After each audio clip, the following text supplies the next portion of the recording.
Swimming World TV, joined by ASCA Hall of Fame coach David Marsh. And David, do you got any nerves when you step up in front of a group like that, to your peers, and being honored in that way? Is it a little nerve-wracking, like you're kind of behind the blocks? You know, the word humbling is overused, of course, and it's cliche, but that's what it feels like. And I'm sure to all the guys, that's what it feels like. It feels like a humbling experience because you know how many amazing coaches we have in the United States. The work that so many people put into this sport and the strings of success. I mean, none of the successes I can ever measure were created by myself. Every time they're created by some age group coach that started them off, that inspired them, that gave them that aha moment, and just part of the team. And that's what it was really like. And really, nerves weren't as bad as it was just like not sure I really deserve to be here. You absolutely deserve to be here, and you gave a lot of credit to all the other great people that have helped you along your career, and we heard it as kind of a repeated theme tonight of all the great people in the sport. And I guess it's a general question, but why? Why does our sport have so many great people? What is it about the sport of swimming that creates good people? Well, I think it's a real pure sport. I think it's a sport that doesn't, capture the headlines necessarily, doesn't capture the front pages. People are going into it generally to help people along the course of life. I mean, there's egos involved, there's success involved, there's times involved.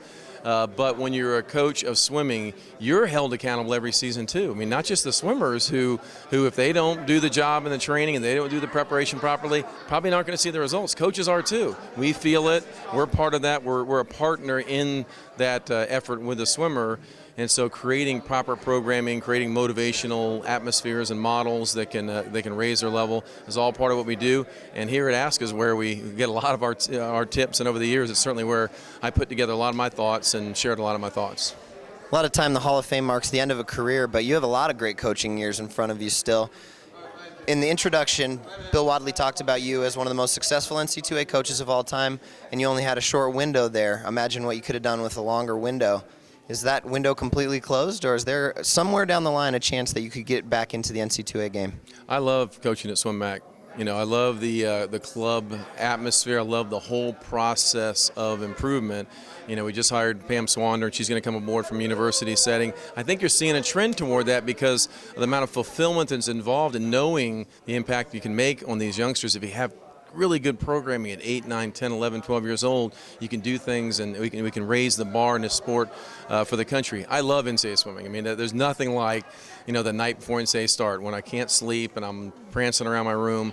But where I am now, I'm very happy, and I I don't know I don't feel a need to get back to it.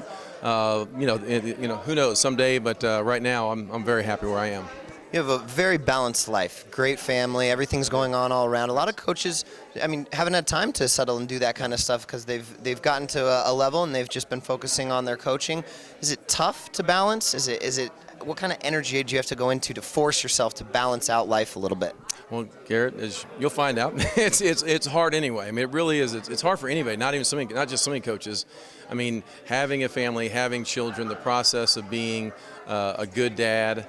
It's a lot of why I'm in Charlotte.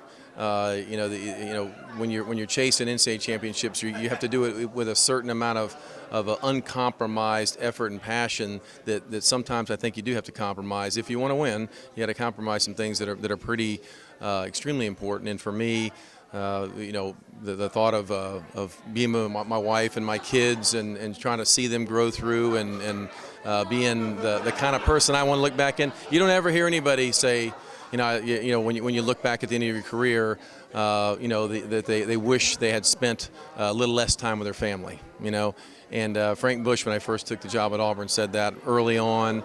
That's the encouragement I took, and remember that to this day. And I want to encourage coaches that might be watching this to do take time for yourself. Take that balanced time, hobby, friends, travel, loves. Do those things because you'll be a better coach.